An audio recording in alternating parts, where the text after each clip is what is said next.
I have some updates for you, but before I dive into that, I wanted to express my gratitude and thank the brides, bridal stores, and too many other people to count for your outreach and your support and your courage. Standing with you has helped me find the will to continue standing up for myself and fighting for what is right. While respecting the terms of the temporary restraining order, I do have some new information that I think you might find interesting that I wanted to personally share with you here. JLM has been putting out statements about me and our time together that are inaccurate in almost every regard. But they continue to say publicly that they value their association with me and want to collaborate on a solution. If this is true, I have asked JLM through a request by my lawyers to pause the litigation and start a conversation about a graceful end to our relationship. I have also asked that JLM return the control of my social media accounts to me for now and to drop the TRO that has kept me from even so much as saying my own name.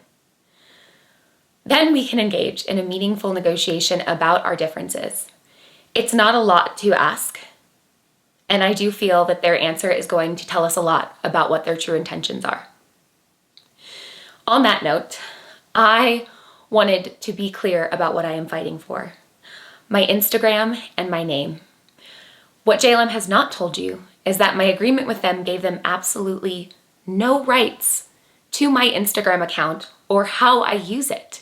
In fact, the agreement made no mention of social media at all. I have never had a contractual obligation to JLM with respect to social media, either in the 2011 agreement or the 2014 modification. Their claim that they own my account, which was used since its very inception for my personal photos, thoughtful quotes, and real relationships, is wrong, both morally and in the clear face of what my agreement says.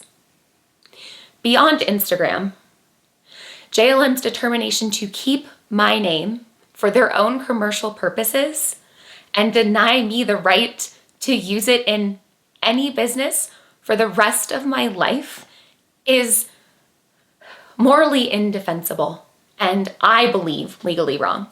I don't feel any creative should ever be treated this way and that JLM should not require the intercession of a judge to understand that. I did not ask for this fight with JLM. I lived up to the terms of my agreement with them for the entirety of my time there.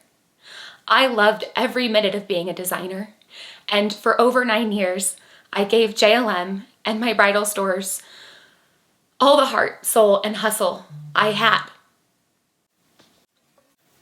In 2019, I attempted to negotiate a less one-sided arrangement, all the while continuing to do my job with the same intensity and passion I had always brought. But when I asked them to work with me on a new fair agreement, they decided to make unreasonable demands that created an intolerable working situation. And they refused to negotiate and ran to a court instead.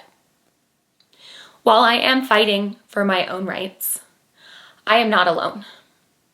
I am fighting alongside other creatives who have had to face similar legal and moral challenges from their business endeavors. I want to encourage us all to protect our artists and restore the human connection from which so much inspiration is generated. So this is also for Bobby Brown and Chloe Coscarelli. This is for Jim Helm and Kenneth Poole. This is for Halston, Kate Spade, Ralph Rucci, Paul Frank, Joseph Aboud, Catherine Malandrino, Karen Millen. This is for Prince and Taylor Swift and so many others. JLM tells you that they value me, but their actions are clear. They only want the business value of my relationships and my name and my social media. And if it weren't for each of you, their conduct might never have been unveiled and known to the entire bridal industry and beyond. If JLM really wants to resolve this, all they need to do is have a conversation instead of a court fight. But if they choose to continue on their current path, I will fight. And I believe we will win. We. Thank you so much for standing with me. It means the world. With your help, we will insist on nothing more and nothing less than what is right.